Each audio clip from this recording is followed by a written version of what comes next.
시청자 여러분 안녕하십니까? 뉴스나우 시작합니다. 트럼프 미국 대통령이 이란과의 협상에 상당한 진전이 있었다면서 해방 프로젝트를 잠시 중단한다고 밝혔습니다. 앞서 루비오 미 국무장관이 군사작전 종료를 선언한 지 불과 몇 시간 만에 밝힌 내용인데요. 협상에 실제로 진전이 있는 건지 주목됩니다. 박영진 기자입니다.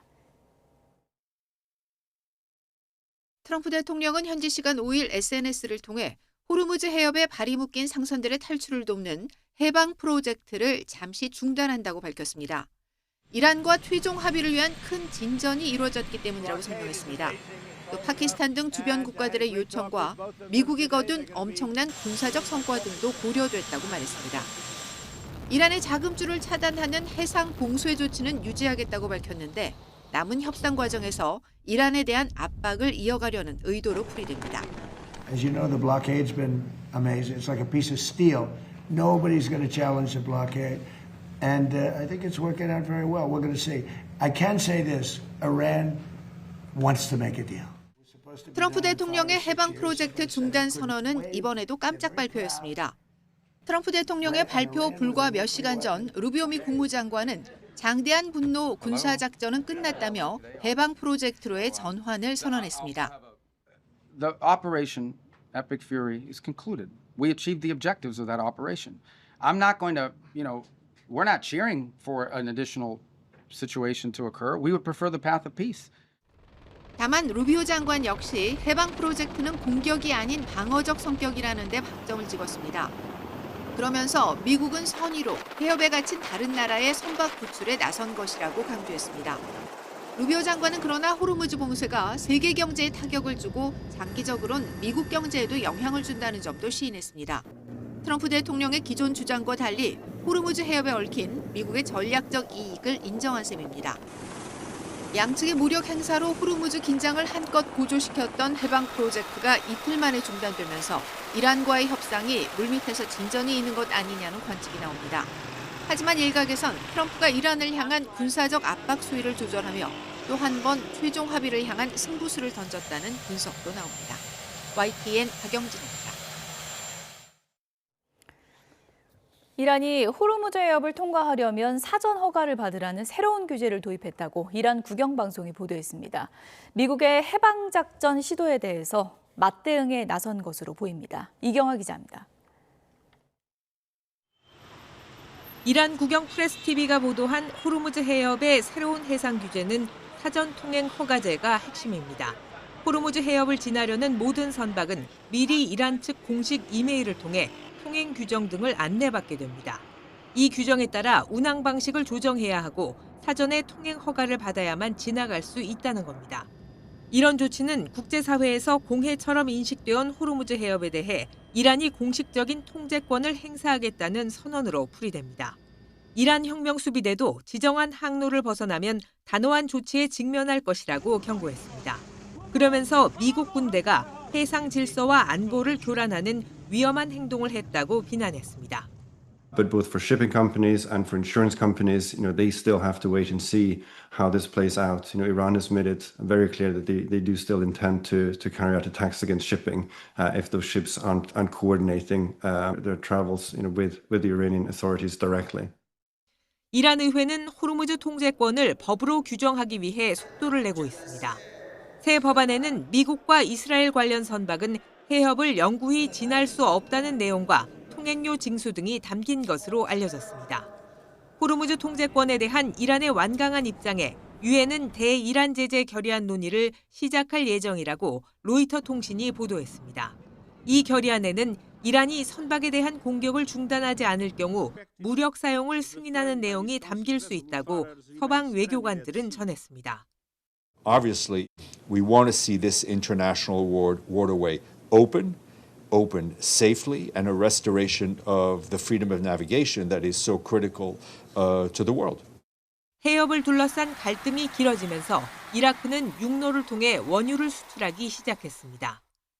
المنفذ ربيعة إلى منفذ اليعربية وكان دفعة أولى 70 صهريج ولا زال العمل مستمر على توفير أكبر عدد لازم وذلك لتعظيم إيرادات الدولة.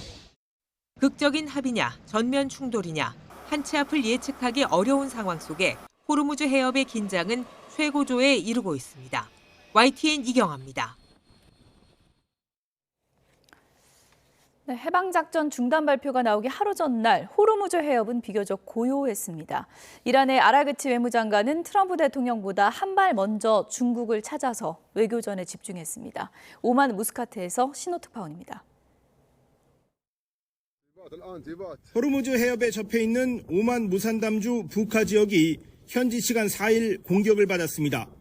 건물 외벽이 손상되고 차량 4대가 파손된 가운데 외국인 거주자 2명이 다쳤는데 공격의 주체와 방식은 확인되지 않았습니다.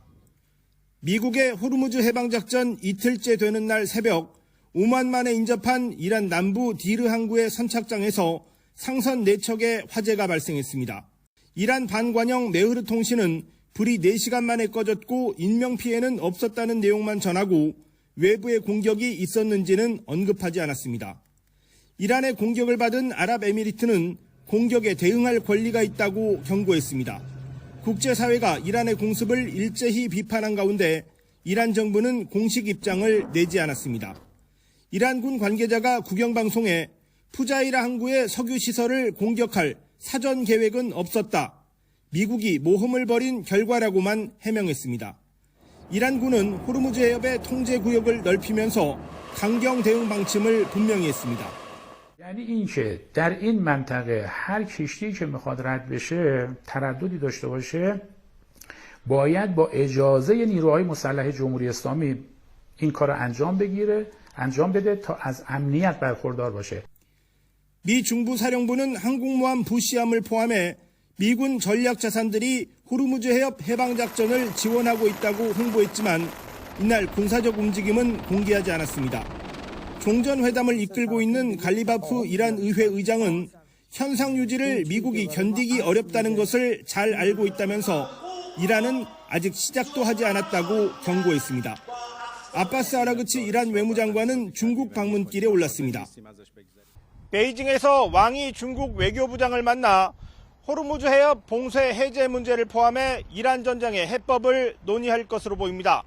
다음 주 트럼프 대통령의 방중의 앞선 만남이라 중국의 중재 역할도 기대됩니다. 오만 무스카트에서 YTN 신호입니다. 이란 매체도 아라그치 외무장관의 방중 소식을 비중 있게 다뤘습니다. 이란 국영 IRNA 통신은 오늘 새벽 3시 아라그치 장관이 베이징에 도착했다며 이번 방문이 이란과 미국의 불안한 휴전 상태에 이루어지는 것이라 더 중요하다고 소개했습니다. 또 중국이 곧 미국 대통령을 초청할 예정이며 중동 지역 문제가 미중 양국 정상회담에서 논의될 주제 중에 하나가 될 것으로 예상된다며 중국 입장에서 이번 전쟁은 미국의 패권 부활이라는 지정학적 성격이 있는 전쟁이라고 분석했습니다. 다음 주 트럼프 대통령의 중국 방문을 앞두고 중국이 교착 상태에 빠진 이란 전쟁 종전회담 진전을 위한 중재 역할을 할지 주목되고 있습니다. 트럼프 대통령과 레오 14세 교황이 마크 루비오 국무장관의 바티칸 방문을 앞두고 다시 한번 충돌했습니다.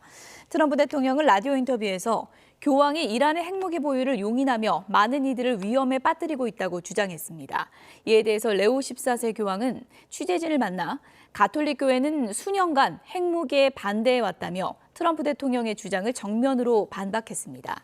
특히 누군가 비판하고 싶다면 진실의 토대를 두어야 한다고 지적하고 전쟁을 정당화하기 위해 종교적 논리를 끌어들이는 미 행정부 행태를 에둘러 비판했습니다. 트럼프 대통령은 한국 화물선이 호르무즈 해협에서 단독으로 움직이다가 이란의 공격을 당한 것이라고 주장했습니다. 트럼프 대통령은 백악관 행사에서 한국이 호르무즈 해협에서 43%의 석유를 조달한다고 말하다가 한국 선박이 공격당했다면서 한국 선박에 대열에 없었고 혼자 행동하기로 한 것이라고 밝혔습니다. 그러면서 한국 선박은 전날 박살났지만 미국이 보호하던 선박들은 공격당하지 않았다고 덧붙였습니다. 이란 정부가 한국 화물선 HMM 나무 화재에 대해서 침묵을 지키고 있는 가운데 이란 국영 언론이 트럼프 대통령의 이란 공격설은 근거 없는 주장이라고 반박했습니다. 이란 국영통신 IRNA는 한국 언론의 보도를 인용해 한국 정부가 선박 화재의 정확한 원인을 파악하기 위해 면밀한 조사에 나섰다고 전했습니다. IRNA는 한국 정부의 이번 조사가 호르무즈 해협의 긴장을 고조시켜온 트럼프 대통령이 아무 증거 없이 이란을 공격 주체로 지목한 가운데 나온 것이라고 강조했습니다. 다만 화재에 대한 이란 정부의 직접적인 반응이나 이란 혁명수비대가 나무호를 공격하지 않았다는 해명 등은 전하지 않았습니다. 호르무즈 해협에서 폭발 화재 사고가 난 나무호의 선사 HMM은 당시 선박이 이란의 통제선 밖에 정박하고 있었다고 밝혔습니다. HMM 관계자는 YTN과의 통화에서 사고가 발생한 지난 4일 이란이 호르무즈 해협 통제구역을 넓혔지만 나무호가 그 안에 있진 않았다고 말했습니다. 이어서 다른 선박 수백 척도 통제선 주변에 머무르고 있었던 만큼 나무호가 단독으로 움직일 수 있는 상황은 아니었다고 덧붙였습니다. HMM은 나무호를 인양하기 위해서 주변국에서 예인선을 구하고 있는데 섭외와 실제 인양까지 최소 수일이 걸릴 것으로 예상했습니다. 호르무즈 해협에는 여전히 우리 선원 160명의 발이 묶여 있습니다. 선원들은 큰 동요 없이 생활을 이어가고 있지만 혼란과 불안은 커져만 가고 있습니다. 사고 해역 인근에 정박했던 선박들은 보다 안전한 해협 안쪽으로 이동하고 있습니다. 손효정 기자입니다. 선박 뒤편 하단 기관실에서 폭발과 함께 불이 시작되자 나무호 선원들은 이산화탄소 소화 장비를 이용해 4시간 동안 직접 진화에 나섰습니다. 선원 24명 모두 다치지 않았고 지금까지 하선 의사를 밝힌 사람도 없는 것으로 파악됐습니다. HMM 관계자는 선박이 두바이항으로 인양될 때까지 며칠이 걸릴 것으로 보이지만 승무원 의사가 최우선인 만큼 하선을 원할 경우 즉시 조치할 예정이라고 밝혔습니다. 현재 호르무즈 해협에 고립된 우리 선박은 나무호를 비롯해 모두 26척. 외국 선박 승선 인원까지 포함하면 우리 선원 160명이 2달 넘게 해협을 벗어나지 못하고 있습니다. 선원들은 큰 동요 없이 비교적 안정적으로 선상 생활을 이어가고 있는 것으로 전해졌습니다.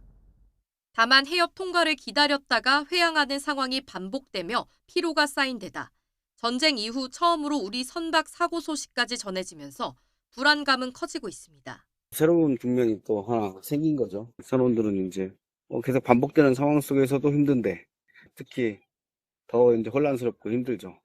노조 측은 선박 자체 결함보다는 외부 충격으로 인한 사고에 무게를 싣고 있습니다. 이번 사고의 깊은 우려를 나타내며 선원 안전보장을 위한 정부의 대응을 촉구했습니다. 정부도 이틀째 긴급회의를 열고 해협 상황을 점검했습니다. 해양수산부는 나무호 인근에 정박한 우리 선박에 대해 안전한 해역으로 이동할 것을 지시했습니다. 또 선사, 선박과 긴밀하게 소통하며 관계 부처와 협력해 우리 선원 보호에 최선을 다하겠다고 밝혔습니다. 공세 해제에 대비해 아랍에미리트 앞바다에 모여 있었던 우리 선박들은 정부 지침에 따라 해협 안쪽 카타르로 이동하는 것으로 알려졌습니다. YTN 손효정입니다. 호르무즈 해협 봉쇄 이후에 세 번째 한국 유조선이 우회로인 홍해를 통과했습니다. 해양수산부는 오늘 오전 9시 기준 우리 선박이 홍해를 안전하게 통과해 국내로 원유를 운송하고 있다고 밝혔습니다. 앞서 지난달 17일과 지난 3일에도 우리 유조선이 사우디아라비아 얀부항에서 원유를 적재해 홍해를 거쳐 운항했습니다. 해수부는 해당 선박이 홍해를 항해하는 동안 24시간 실시간 모니터링, 항해 안전정보 제공, 실시간 소통 채널 운영 등으로 안전을 지원했다며 앞으로도 국내 원유 수급의 안정화를 위해 최선을 다하겠다고 밝혔습니다. 6,900선을 넘어서 역대 최고치를 경신한 코스피가 개장과 함께 7,000을 돌파했습니다. 급등세에 시총합계도 6천조 원을 넘기고 매수 사이드카도 발동됐습니다. 현장에 나가 있는 취재기자 연결합니다. 윤태인 기자. 네, 한국거래소에 나와 있습니다. 네, 오늘 코스피가 7,000을 넘어섰죠? 네, 오늘 코스피는 직전 거래일 종가보다 2.25% 오른 7,093으로 출발했습니다. 앞서 코스피는 지난 4일에 사상 처음으로 6,900을 돌파했는데요. 오늘은 개장과 함께 사상 처음으로 7,000선 고지를 밟았습니다. 지난 2월 25일 처음으로 6천선을 넘은 지 2달여 만의 일입니다. 또 개장 직후부터 상승폭을 더욱 키우면서 장 시작 6분 만에 프로그램 매수를 일시 정지하는 매수 사이드카가 발동됐고 장중 7,300을 넘기는 등 최고치를 연이어서 새로 쓰고 있습니다. 코스피 대장주인 삼성전자와 SK하이닉스는 각각 장중 26만 1,500원, 160만 1,000원까지 오르는 등 사상 최고가를 경신했습니다. 코스피는 외국인이 순매수하며 지수를 견인하고 있는데 급등세에 힘입어 상장 종목의 시가총액 합계는 6천조 원을 넘겼습니다. 코스닥은 0.59% 오른 1220으로 출발한 뒤 하락 전환하는 등 보합세를 유지하고 있고 외국인과 기관이 순매도하고 있습니다. 네, 이번에는 원달러 환율 상황도 전해주시죠. 네, 오늘 서울 외환시장에서 원달러 환율은 3원 오른 1,465.8원으로 출발했습니다. 현재 환율은 그보다 하락한 1,450원대에서 거래되고 있습니다.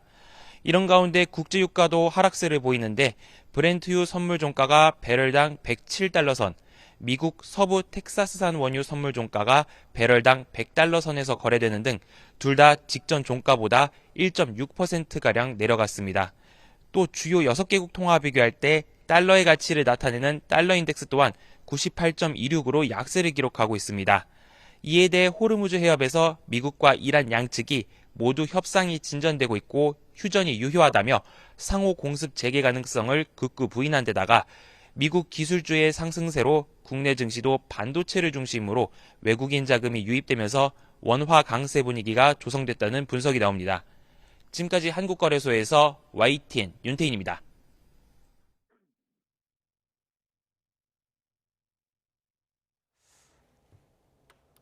네, 조금 전에 들어온 속보 먼저 하나 전해드리도록 하겠습니다. 지금 호르무즈 해협에서 이 폭발 사고가 났던 그 나무호의 예인 작업이 이르면 오늘 시작이 될 것으로 보입니다. HMM 관계자는 이제 YTN과의 통화에서 이 두바이 업체와 예인 계약을 마쳤다면서 이 예인선이 현재 시각으로 오늘 기준 출발할 수 있다 이렇게 밝혔습니다.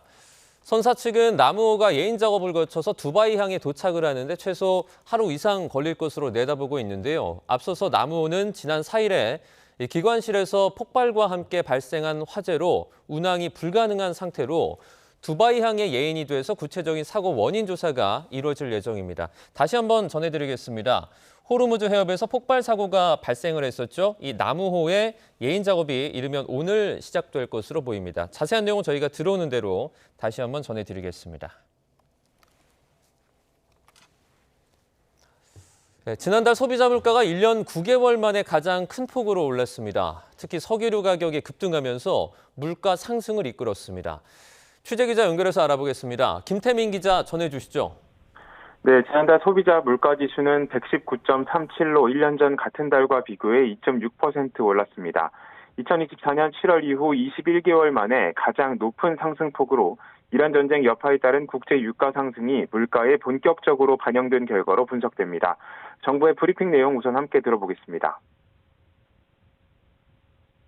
전쟁이 계속된다라고 하면은 이 흐름은 특히 석유류 가격과 기타 요로 인한 파생 품목들의 상승 가능성은 있습니다. 다만 이제 전쟁이 얼마나 빨리 종식되느냐가 크게 그 소비자 물가를 결정할 것 같습니다. 소비자 물가 상승률은 지난해 12월 2.3%, 올해 1월과 2월 각각 2.0%로 둔화 흐름을 보이다가 3월 2.2%를 기록했고 지난달에는 전달보다 0.4%포인트 상승했습니다. 특히 석유류 가격이 21.9% 급등하면서 전체 물가를 0.84%포인트 끌어올렸습니다. 세부적으로 보면 휘발유는 21.1%, 경유는 30.8% 상승해 2022년 7월 이후 최대 상승폭을 기록했고 등유도 18.7% 오르며 상승세를 이어갔습니다. 이 영향으로 공업제품 가격은 3.8% 올라 3년 2개월 만에 가장 높은 상승률을 보였습니다. 가공식품 상승률은 1.0%로 다소 둔화했지만 서비스 물가는 1년 전보다 2.4% 상승했습니다.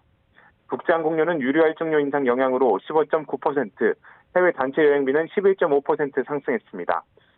체감 물가를 보여주는 생활 물가 지수는 2.9% 상승했습니다. 다만 농산물 등 신선식품 지수는 6.1% 하락해 일부 먹거리 가격은 안정세를 보였습니다. 농산물은 5.2% 하락했고 채소류가 12.6% 떨어졌습니다. 세부적으로 무와 당근이 각각 43%, 42% 내렸습니다. 유상대 한국은행 부총재는 오늘 열린 물가 상황 점검 회의에서 5월 물가를 전망하며 석유류 가격이 높은 수준을 이어가는 가운데 농축수산물 가격에 기저효과가 더해지면서 오름폭이 더 커질 것으로 예상된다고 밝혔습니다. 지금까지 경제부에서 YTN 김태민입니다. 남부지방에서는 벌써 모내기가 시작됐습니다. 하지만 오른 기름값에 농가의 걱정이 크다고 하는데요. 자세한 내용 현장 취재기자 연결해서 알아보겠습니다. 이명중 기자. 네, 경남 창원시 진전면 변홍가에 나와 있습니다. 네, 모내기가 이제 시작이 됐는데 농부들 걱정이 이만저만이 아니라고요. 네, 제가 나와 있는 곳은 33만 제곱미터 넓이의 논입니다.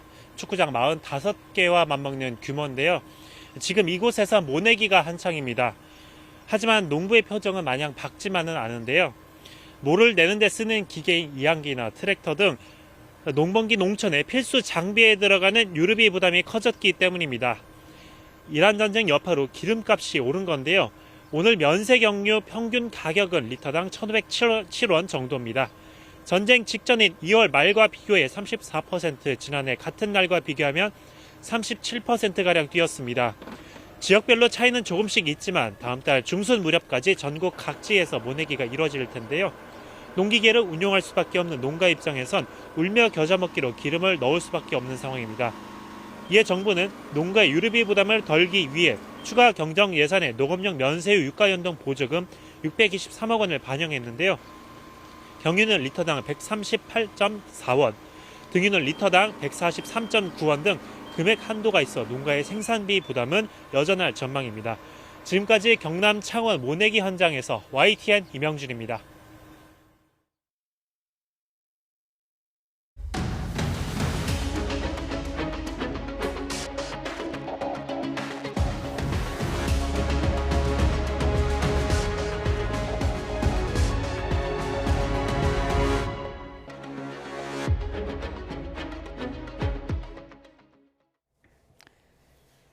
네, 트럼프 미국 대통령이 이틀 만에 프로젝트 프리덤 작전을 중단했습니다. 아라그치 이란 외무장관은 중국에 방문해 왕이 중국 외교부장과 만날 예정인데요.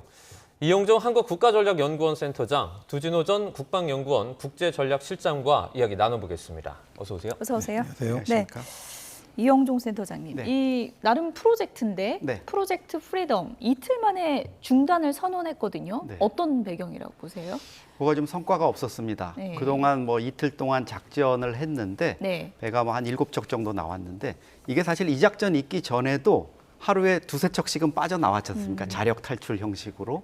그렇기 때문에 이게 과연 호용성이 있냐 이거고, 그다음에 많은 선박들이 미국이 보호를 마치 군함을 옆에 대가지고 보호해주고 호송해주는 것처럼 생각을 했는데 실제로는 미국은 외곽만 하고 너희들이 알아서 빠져나오면 우리가 지원해주겠다. 예. 멀리서 좀 지원해줄게. 이런 거다 보니까 이 선사들이 선뜻 호응하기가 어려운 이런 상황이었죠.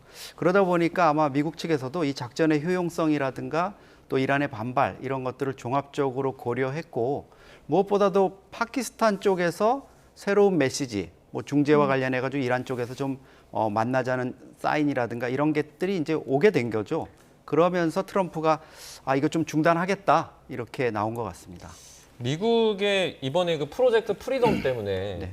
오히려 이란이 더 이득을 봤다 또는 그 강도가 더 세졌다 이런 분석들도 있는데 이건 어떻게 보십니까? 어쨌든 프로젝트 프리덤 작전을 또 미국이 야심차게 시작을 했지만 예. 야심차게 시작을 할 수밖에 없었던 이유는 미국의 전쟁 권한법이 60일 이상 미군의 원정 작전을 허용하지 않기 때문에 뭐 지지율이 지금 바닥을 치고 있는 트럼프 대통령 입장에서도 강대강 의회와 충돌해봐야 본인에게 이득이 하나도 될 것이 없기 때문에 여러 가지 이제 국내외 정치, 경제 그리고 군사적인 전략 상황들을 고려해서 이런 조치를 좀 내린 걸로 보입니다.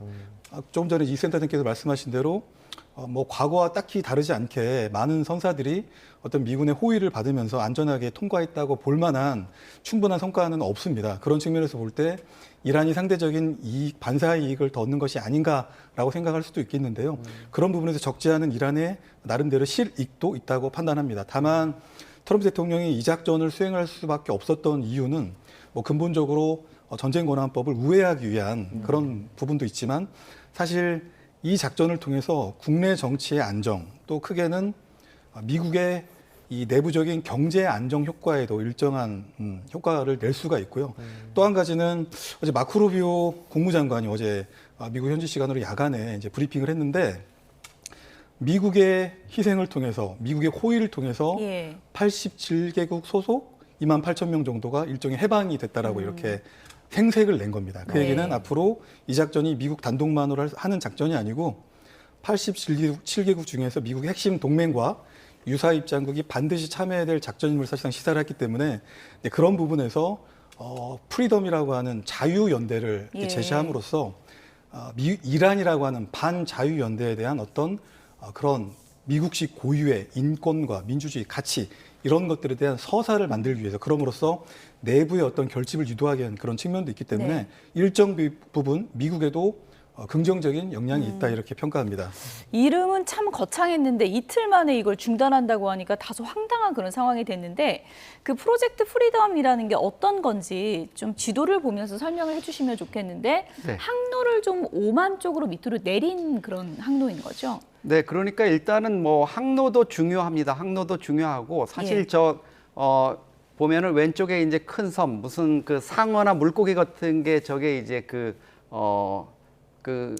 라르크 섬인가요? 아니요. 그게 저 섬이죠. 그 섬인데 그 라라크 섬하고 그 두 섬 사이를 이제 다니도록 이렇게 했는데 이번에는 이제 미군이 오만 쪽으로 붙는 이 항로를 통해 가지고 선박을 외곽으로 오만만이라든가 이제 아라비아 쪽으로 빼는 이런 작전을 한 건데요. 트럼프 대통령이 이거를 당초 내세울 때는 사실 인도주의적인 걸로 포장을 했습니다. 2,000척이 넘는 선박과 또 2만 명의 선원들이 거기 지금 2달째 고통받고 있으니까 지금 뭐 정확히 다시 한번 정정을 하면 조금 전에 이제 얘기하시려고 했던 그 섬이 혹시 캐슘 섬이 맞나요? 캐슘 섬하고 라라크 섬 사이를 이제 통과하도록 이란이 거기다 마치 이제 톨게이트를 세워놓은 거죠. 그런데 이제 밖으로 빠져나오는 이 작전이었는데 이게 인도주의적인 걸로 포장이 돼 있었지만 사실 미국 쪽에서 좀 다급한 게 있었습니다. 이게 베센트 재무장관이 사실 속내를 좀 드러냈는데요. 하루에 그 몇 척씩 이렇게 배를 빼서 200~300척만 우리가 빼내면 한 척당 200~300만 배럴의 원유가 담겨 있으니까 이거를 빼오면은 미국의 유가가 금방 안정될 거다. 이러니까 사실은 이게 석유 확보를 위한 어떤 작전 이런 부분이었는데 가만히 보니까 이게 위험이 상당히 따르게 되고 또 한국이라든가 뭐 중국한테도 사실 이 작전에 동참해달라고 요청을 했거든요. 그러다 보니까 이제 여러 가지 좀 문제가 생기고 이런 상황이 생기다 보니까 트럼프 입장에서는 이걸 좀 지속하기가 어렵겠다 이렇게 생각을 한 것 같고요. 한마디로 휴전을 유지하기가 힘들어지겠다 이렇게 판단을 한 건가요? 그렇죠. 그렇게 볼 수 있고요. 지금 상황에서는 뭐 몇 개 성과는 있었죠. 뭐 머스크사가 운영하는 자동차 운반선을 빼내온다는 거나 이런 부분은 있었는데 결국에 이제 여러 가지 평가를 해본 결과 이 카드가 아니라고 생각한 것 같습니다. 3월 말에 사실 보면은 브래드 쿠퍼 미 중부사령관이 트럼프한테 45분간에 걸쳐서 작전을 설명했다는 얘기가 나왔었잖아요. 4월 말에. 그런 과정에서 어떤 여러 가지 옵션 중에 하나가 이 프리덤 프로젝트였을 것 같은데 그게 이틀 만에 별로 이 어떤 작전의 성과를 거두기 어려울 것 같다 이런 판단이 내려진 거죠. 근데 그 센터장님 사실 저기 호르무즈 해협이 상당히 좁잖아요. 그래서 이란 쪽에서도 어떻게 보면 그 육지에서도 공격을 할 수 있을 정도의 거리가 이제 확보가 됐는데 이렇게 배를 한 대씩 빼낸다는 게 거의 불가능하지 않습니까, 원래? 근데 제가 보기에는 트럼프 대통령의 여러 말 중에서 이란의 해군 무력이라든가 이란의 군사력이 괴멸 상태가 됐다. 이거는 맞는 판단인 것 같아요. 왜냐하면 이번에도 두 척의 선박을 호르무즈 해협을 통해 가지고 빼내오고 이러는 과정에서 사실 이란 측의 저항이라는 게 작전이라는 게 제대로 된 군함이나 구축함이나 이런 게 나타나서 작전하는 게 아니고요. 소형 고속정 형태의 선박이 6척 나와가지고 그냥 로켓포 쏘는 정도의 수준이었다 그러지 않습니까? 이거는 미국의 이제 아파치 헬기가 출동해가지고 그 6척, 7척을 다 격침을 시켰다는 게 지금 미국 측의 설명인 거 보면은 이란도 사실 제대로 이런 프로젝트 프리덤에 대응할 어떤 군사적인 역량이라든가 이런 거는 현재 지금 없는 상황인 것 같습니다. 그러니까 지금 상황은 트럼프나 미국이 뭐 이란의 어떤 격한 군사적인 어떤 저항이나 이런 것 때문에 중단했다기보다 네. 다른 어떤 군사 작전에 대한 판단 그리고 또 지금 휴전 협정 이 상황에서 2차 미국하고 이란의 협상 이런 것들이 진전될 가능성 이런 것들을 염두에 둔 걸로 보입니다. 네, 두준호 실장님, 결과적으로만 보면은 이 프로젝트 때문에 이란은 성벽을 더 높게 쌓았습니다. 사전 통행 허가제 이거 하겠다라면서 갈리바프 의회 의장은 미국은 아마 못 견딜 거다 이렇게까지 얘기를 했더라고요. 결국은 이 프로젝트 프리덤 작전의 이제 목적이 예. 어쨌든 미국은 지금 역봉쇄로서 이걸 하고 있는데 예. 이란이 5월 4일경이 될 겁니다. 새로운 해상 통제선을 다시 설정을 해서 사실상 UAE 주권적인 영역에 해당되는 영해까지 지금 그들의 역량권 공간으로 설정을 해버렸기 때문에 예. 그런 과정에서 어쨌든 미국으로서도 장대한 분노작전 전쟁은 끝났지만 전쟁 목표는 아직 달성을 못한 겁니다. 이게 참 역설적이죠. 전쟁은 끝났지만 전쟁 목표는 달성을 하지 못했기 때문에 프로젝트 프리덤 작전을 통해서 인도주의적 작전 그리고 방어적 목적의 작전을 통해서 예. 어쨌든 정치적 목표를 달성하고자 하는 미국의 의도입니다. 그런데 이란 혁명수비대나 이란의 해군이 괴멸적 수준의 피해를 봤기 때문에 사실상 조직적인 저항은 되지는 않지만 여전히 고속 단전과 같은 이런 재래식 무기를 통해서 덩치가 큰 구축함이나 일반 상선에 대해서 얼마든지 공격할 수 있는 역량이 지금은 있는 겁니다. 문제는 미국이 충분히 대응할 수 있는 역량이 있죠. 다만 그런 과정에서 확전 가능성이 있는 겁니다. 전쟁은 끝났고 미국도 더 이상 전쟁이 확전되기를 원하지 않고 그렇기 예. 때문에 인도주의적 방어작전이라고 하는 전제 조건을 걸고 이 프로젝트 프리덤을 하고 있는데 그렇다 보니까 이란의 이런 고속단전과 같은 위협 아무것도 아니지만 또 적극적으로 대응하는 과정에서 예. 확전 통제가 되지 않는다면 프로젝트 프리덤을 해야 될 이유가 없기 때문에 그런 부분에서 적지 않은 좀 고민이 있는 걸로 네. 보입니다. 트럼프 대통령이 프로젝트 프리덤 작전 중단한다 이 글을 올리기 몇 시간 전에 루비오 미 국무장관이 이런 얘기를 했습니다. 우리는 대이란 군사 작전을 종료하겠다, 목표 달성했다 이렇게 얘기를 했는데요. 들어보시죠. The operation Epic Fury is concluded. We achieved the objectives of that operation. I'm not going to, we're not cheering for an additional situation to occur. We would prefer the path of peace. What the president would prefer is a deal. He would prefer to sit down, work out a memorandum of understanding for future negotiations that touches on all the key topics that have to be addressed, a full opening of the strait so the world can get back to normal. 네, 루비오 국무장관 얘기만 들으면은 전쟁이 거의 끝난 건가요? 뭐 어떻게 파악해야 됩니까? 네, 지금 2달 넘는 전황 가운데 가장 좀 정확하게 어떤 전황에 대해서 객관적으로 이렇게 얘기하는 게 루비오 발언인 것 같아요. 아, 그렇습니까? 에픽 퓨리 작전이 종결됐다는 것 자체가 예. 미국과 이스라엘이 시작한 어떤 공습을 통한 작전 이게 사실상 마무리됐다는 거는 이번 전쟁이 이제 종결 수준으로 가겠다는 의지를 분명히 한 거거든요. 그건 뭐 트럼프 대통령이 지금 프리덤 프로젝트를 어떻게 하고 이런 것과 무관하게 큰 공세 자체를 이제 멈추겠다는 거기 때문에 제가 보기에는 지금 그동안에 이란 내부에 어떤 좀 혼선이 있었던 것 같아요. 지도부 내부에서도. 네. 그러니까 뭐 갈리바프 의장이라든가 아라그치 외무장관이 1차 협상 지난달 10일, 12일 날 어떤 협상에 나와서 여러 가지 진전 상황을 본 것들 그리고 이란이 그 이후에 약간 좀 유화적으로 나온 것들 이런 것들이 이슬람 혁명 수비대를 위한 등을 비롯한 그 강경파들이 예. 좀 그걸 다 부인하고 이러면서 기류가 좀 안 좋아졌지 않습니까? 그래서 트럼프 대통령이 도대체 내부의 지도자가 누군지 모르겠다 이런 정도로 혼란스러웠는데 이슬람 혁명 수비대도 그동안에 보면은 여러 가지 이제 한계를 드러내고 그러다 보니까 거짓말로 이렇게 상황을 좀 설명해야 되는 이런 상황들이 좀 많이 있었습니다. 그리고 지금 무엇보다도 이란 내부의 상황이 엄청 안 좋거든요.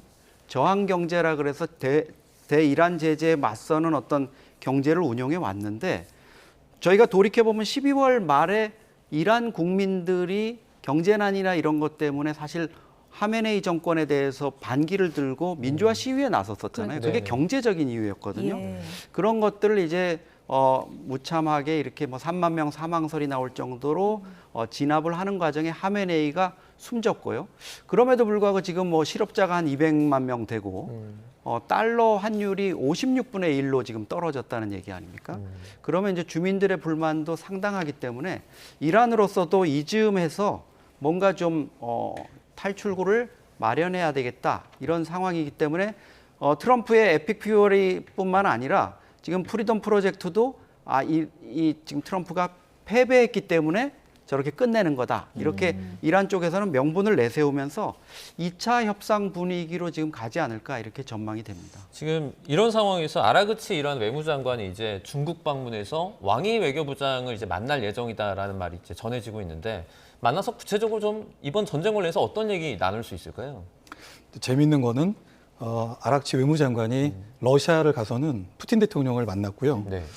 아마 이제 중국 측 초청으로 해서 이제 지금 방문을 한 건데 아마 오늘 내일 아마 이제 왕이 부장 만나서 회담하고 시진핑 주석을 만나면 이란 당국 입장에서는 가장 좋은 시나리오가 예. 될 텐데 그럴 가능성이 좀 커 보이지는 않습니다. 미국 먼저 만나게 되는 그 모양새가 되니까. 그렇죠. 그래서 어쨌든 이란이 뭐 중국의 초청이라고는 하지만 네. 어쨌든 중국도 필요하니까 이란 외교장관을 불렀을 것이고요. 이란 외교장관도 필요하니까 이렇게 한 걸음에 베이징을 달려간 건데 예.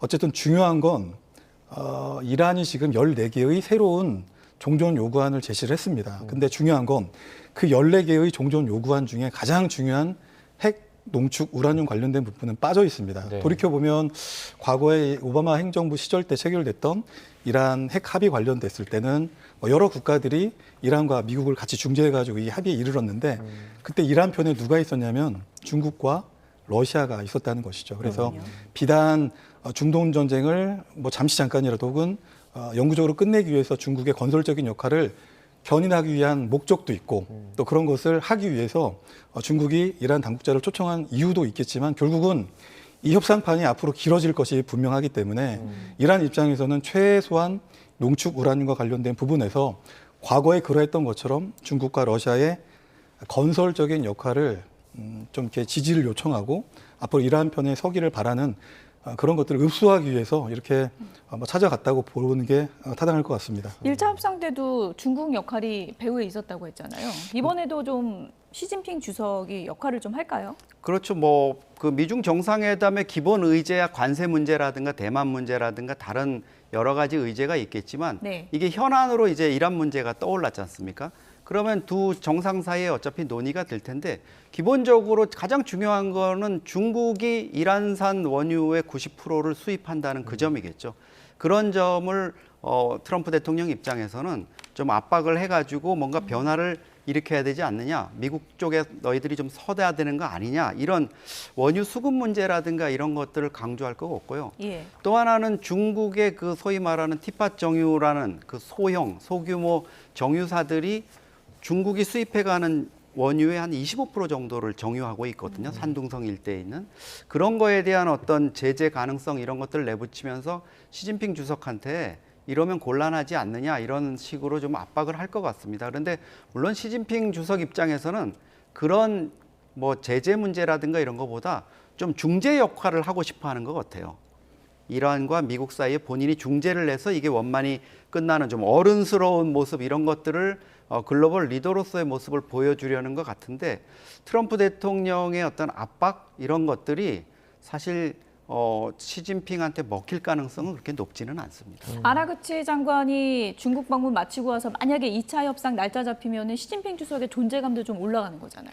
그렇죠. 그럴 수가 있죠. 그런데 예. 뭐 중국의 중재를 통해 가지고 이게 성사되는 것보다는 그게 예. 러시아라든가 이런 쪽의 힘도 있겠지만 제가 보기에는 파키스탄의 힘이 가장 지금 중요할 것 같습니다. 예. 아심 무니르 장관이 예. 이 부분과 관련해서 제가 보기에는 아마 좀 중매를 서는 입장처럼 미국에는 이란 쪽에 좋은 얘기를 하고 이란에도 또 좋은 얘기를 이렇게 전달해서 지금 성사를 해 나가는 과정인 것 같은데 예. 가장 중요한 게 트럼프 대통령의 이 아심 무니르 장관에 대한 어떤 신뢰가 엄청 강하다는 거. 예. 그게 이번 2차 협상의 어떤 성사에 결정적인 요인이 되지 않을까 이렇게 생각이 듭니다. 미중 정상회담 이제 14일부터 이틀간 이제 얼마 남지 않았는데 만약에 이제 이란 사태가 좀 해결이 되지 않으면 이제 미중 간에도 현안이 많잖아요. 무기라든지 뭐 기술 패권도 있고 타이완 무기도 요즘에 이제 대두되고 이런 것들 관련해서 건설적인 대화가 좀 안 될 가능성도 있지 않습니까?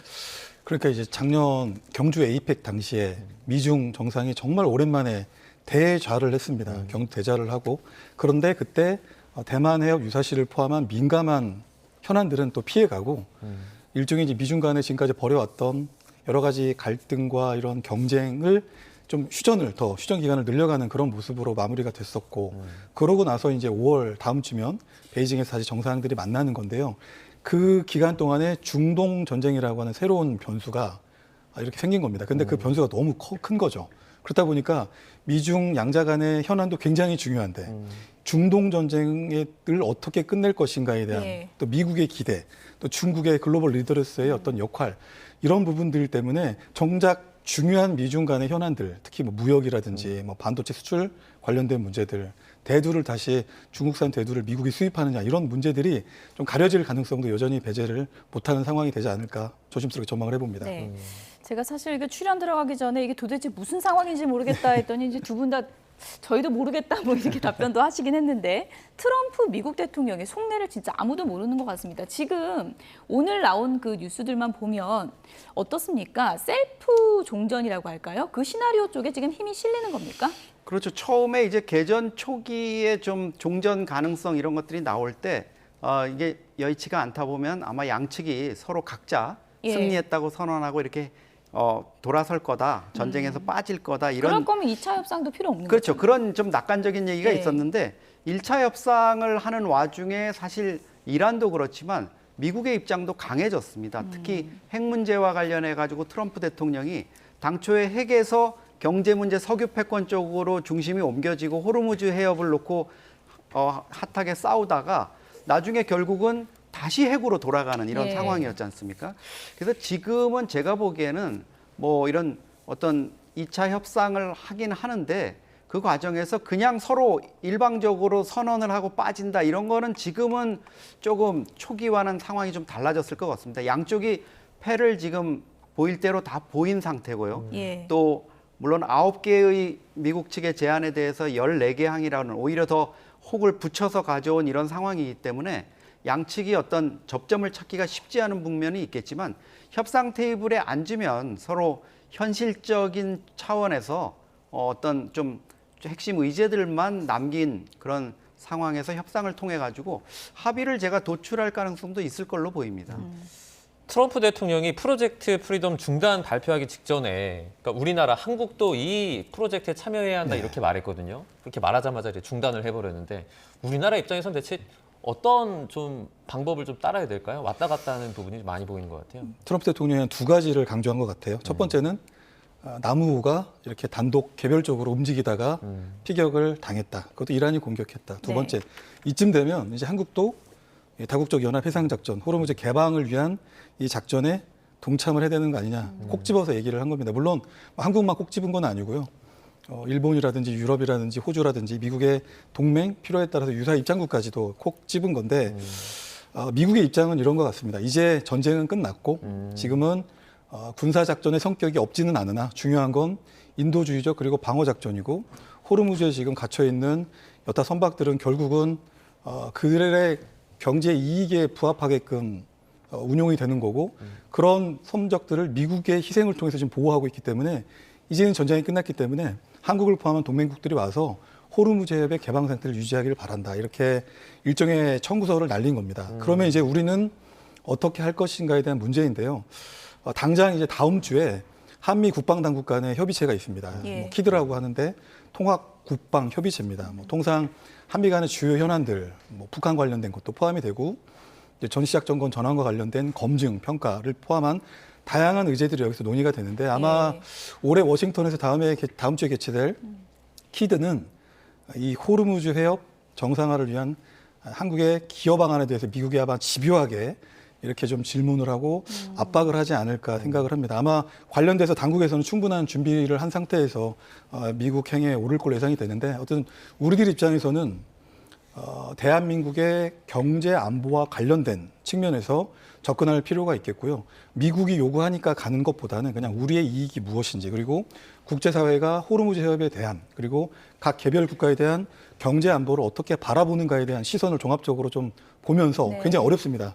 어려운 과정이지만 그런 것들을 종합적으로 검토를 해야 될 것입니다. 그래서 국제사회의 여론, 동향, 우리의 국내법, 헌법이 특정하고 있는 해외 국군 부대의 해외 파견을 위한 그런 조항들, 국회의 동의가 필요한 것이고, 또 기존에 나가 있는 청해부대 임무를 변경할 것인지, 아니면 기존에 나가 있는 청해부대 전력만으로 앞으로 예상되는 다국적 연합 해상 작전에 능력이 되지 않으면 새로운 또 부대를 파견해야 되고, 그러려면 또 새로운 법을 입법을 해야 되는 이런 절차가 또 필요하기 때문에 아마 그런 부분들을 종합적으로 지금 아마 수없는 논의 과정을 통해서 어느 정도 정부는 검토를 좀 완료를 하지 않았을까, 저는 이렇게 좀 보고 있습니다. 신중한 검토를 통해서 이제 결정하겠다고 했으니까요. 어떤 결과가 나올지는 좀 지켜봐야 될 것 같고, 백악관의 강요들은 요즘에 중간 선거 걱정이 많다고 하는데 트럼프 미국 대통령은 훨씬 후를 내다보고 있는 것 같습니다. 3선에 대한 의지를 드러내고 있는데요. 들어보시죠. No president has ever taken one except me. I've taken 3 of them, and I've aced each one. And this way, when I get out of office in, let's say, 8 or 9 years from now, I'll be able to use it. I'll be able to use it myself.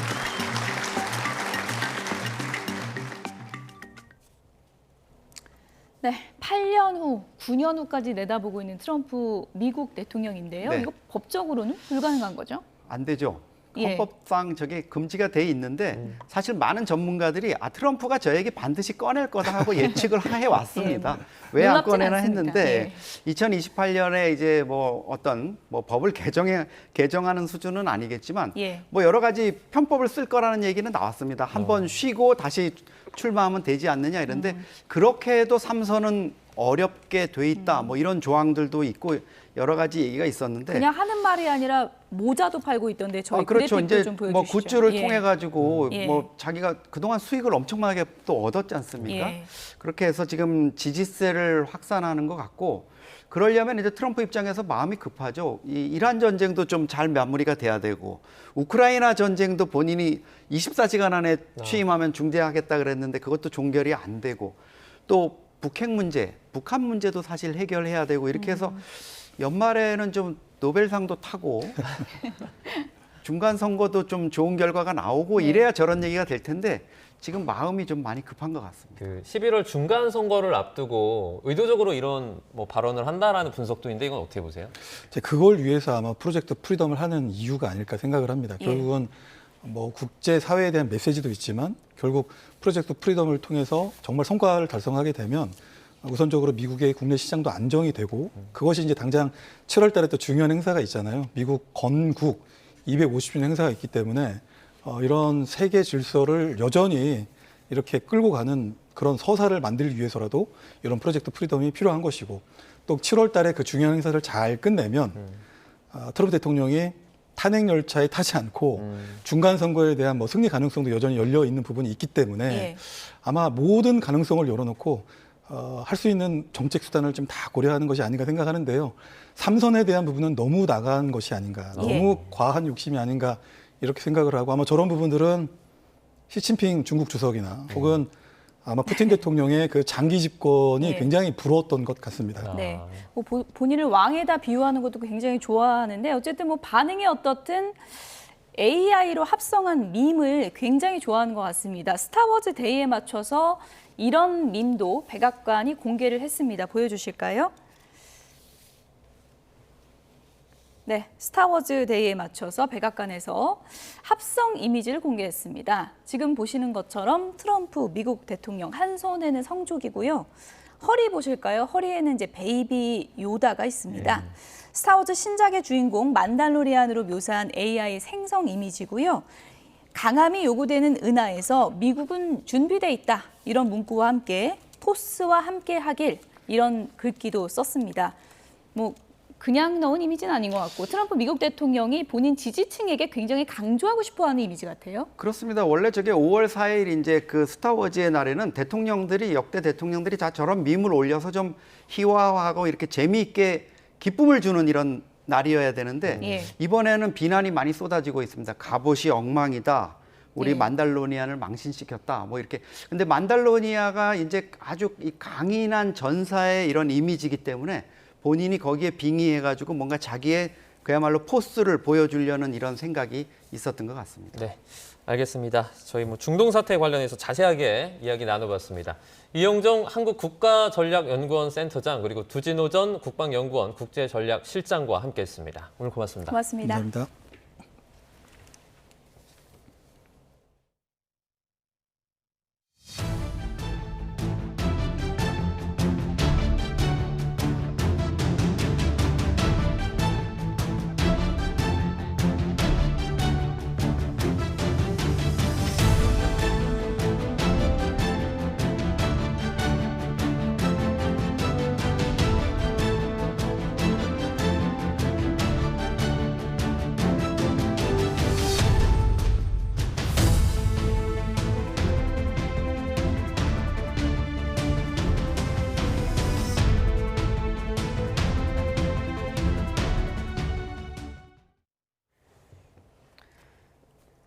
김건희 씨의 도이치모터스 주가 조작 혐의 사건 항소심을 담당한 신종호 서울고등법원 판사가 숨진 채 발견됐습니다. 경찰은 범죄 혐의점은 없는 것으로 보고 정확한 경위를 조사하고 있습니다. 취재기자 연결해서 자세히 알아보겠습니다.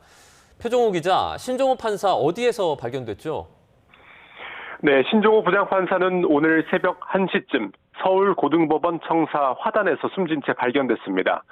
소방당국은 오늘 새벽 0시 20분쯤 관련 신고를 접수하고 경찰에 공동대응을 요청한 뒤 신 부장판사를 발견했습니다. 경찰은 현장에서 유서로 추정되는 문건을 발견한 걸로 파악됐습니다. 경찰은 현재까지 범죄 혐의점은 없는 걸로 보고 정확한 경위를 조사하고 있습니다. 신 판사는 1995년 제37회 사법시험에 합격한 뒤 2001년 서울지방법원 의정부 지원에서 판사 생활을 시작했습니다. 울산지방법원과 대구고등법원, 대전고등법원 청주재판부 등을 거쳐 올해 2월부터 서울고등법원에서 재직해왔습니다. 네, 신종호 판사, 지난주에 선고가 이뤄진 김건희 씨 주가 조작 사건의 항소심을 담당했죠?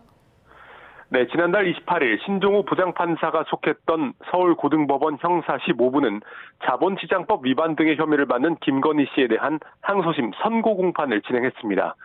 재판부는 김건희 씨에게 1심 형량 1년 8개월보다 늘어난 징역 4년을 선고했습니다.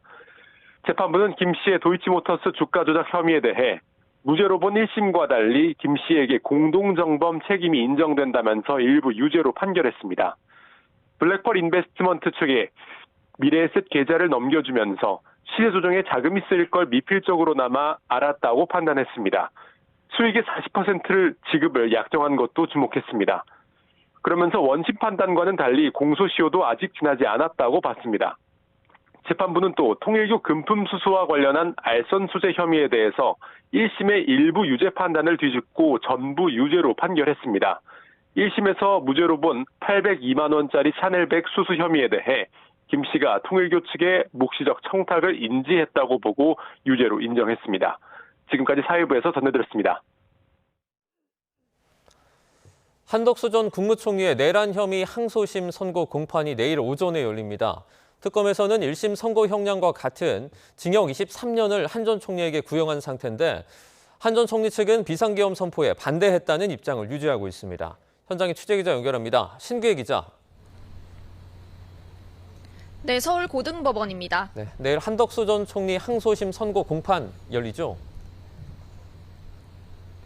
네, 내일 오전 10시 이곳 서울고등법원 413호 법정에서 열립니다.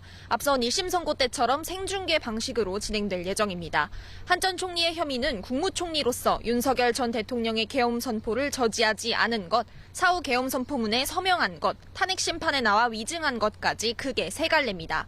이 가운데 계엄 선포를 저지하지 않았다는 내란 중요 임무 종사 부분은 계엄 선포 전 국무회의를 하도록 건의한 부분, 이상민 전 행안부 장관과의 독대 부분 부분 등으로 다시 나뉘는데 2심 재판부는 대부분 유죄로 판단했습니다.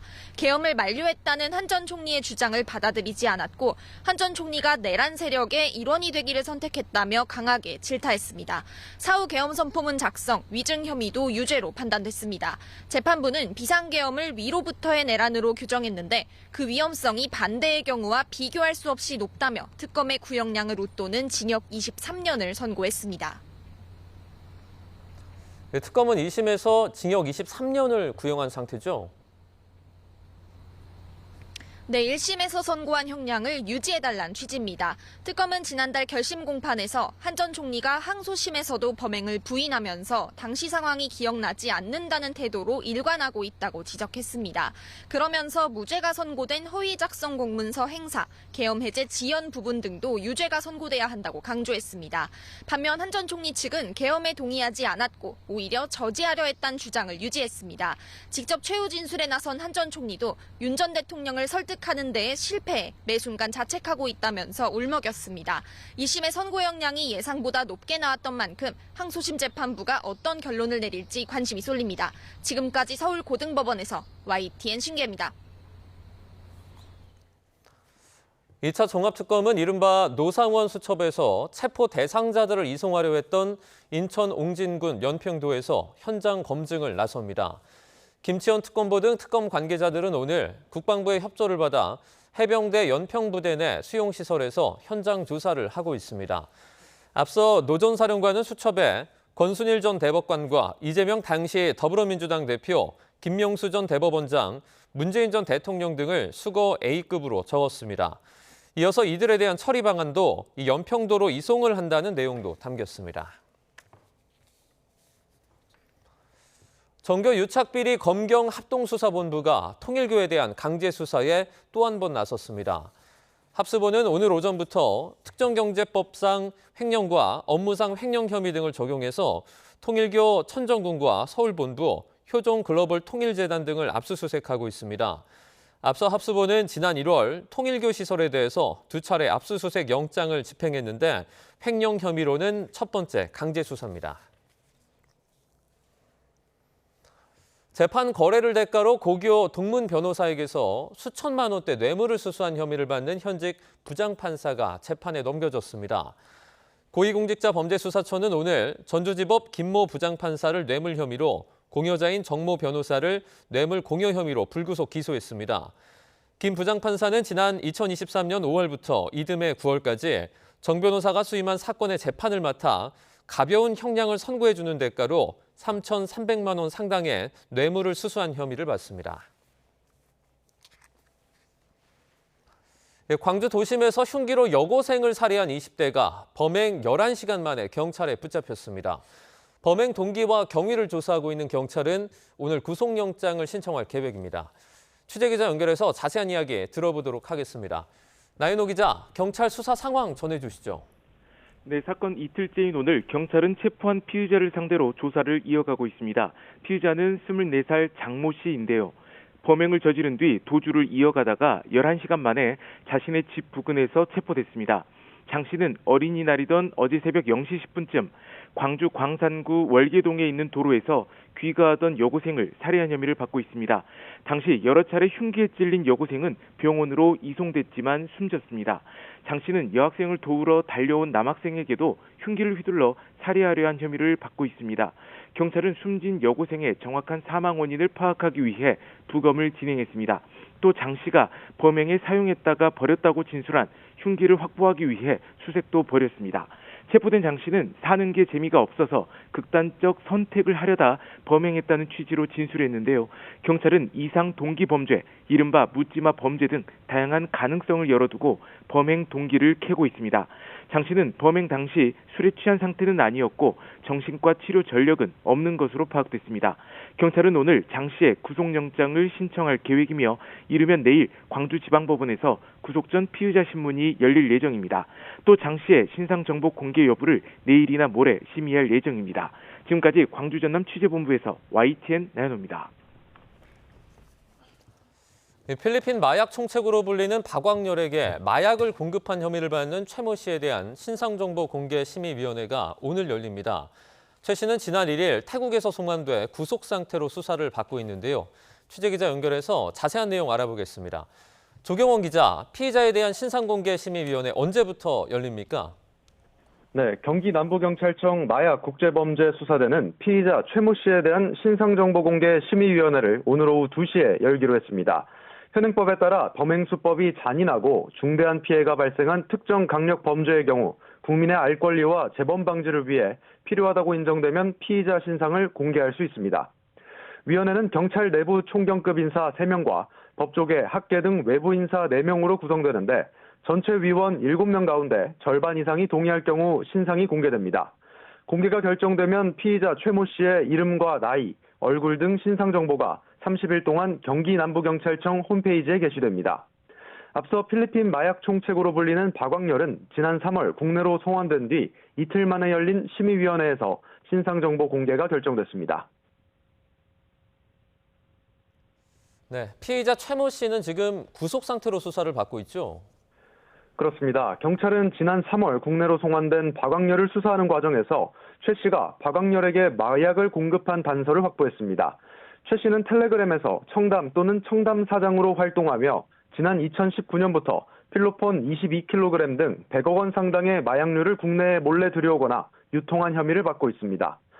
경찰 조사에서 최 씨는 마약 혐의에 대해서는 일부 인정했지만 박광렬에 대해서는 모르는 사람이라고 선을 그으며 관련 혐의를 부인한 것으로 전해졌습니다.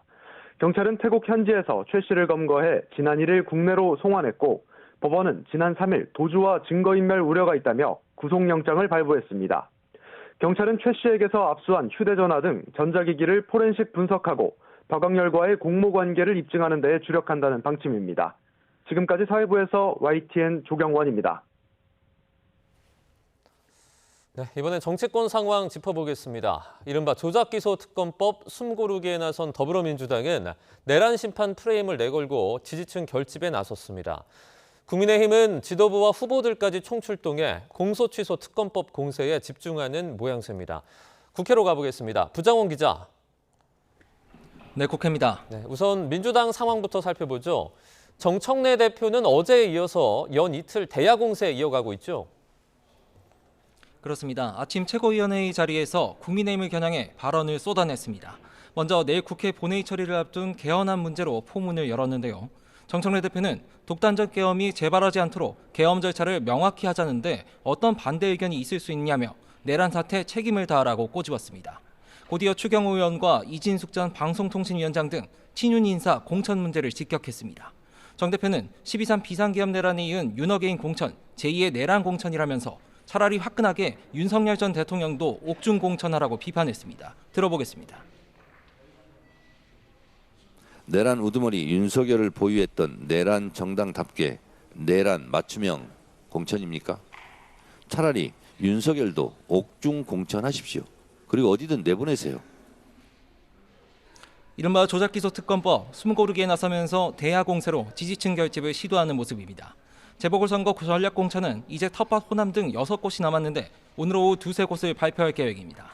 오전에 평당원 출신 박지원 최고위원과 임문영 대통령 직속 국가인공지능전략위원회 부위원장에 대한 인재 환영식을 열었는데요. 각각 전북 군산, 김제 부안을 지역과 광주 광산을 지역에 공천하겠다는 방침을 밝혔습니다.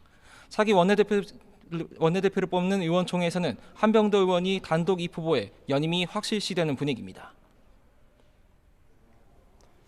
네, 국민의힘은 조작기소 특검법 총공세를 이어가고 있죠. 그렇습니다. 지도부는 물론 지방선거 후보들까지 그야말로 특검법 저지 총력전입니다. 오후 국회에서 특검법 규탄 의원총회를 열고 당 차원의 대응 방안을 논의합니다. 장동혁 대표와 송원석 원내대표 등 지도부는 곧이어 이재명 대통령 죄지우기 특검 규탄 대회를 이어갑니다. 장동혁 대표는 오전 경기도 현장 일정에서도 대통령 한 사람만 죄를 지으면 감옥에 가야 한다는 당연한 원칙에 예외를 인정받으려 한다 목소리를 높였습니다. 직접 보겠습니다. 대통령 한 사람만 그 예외를 인정받으려 하고 있습니다. 어제 어제명이 했던 말을 돌려드리겠습니다.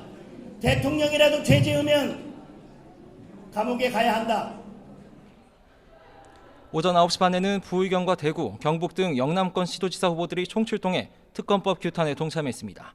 특검법 이슈가 선거 막판 핵심 변수로 급부상하며 오랜만에 당이 하나로 결집한 모습인데요.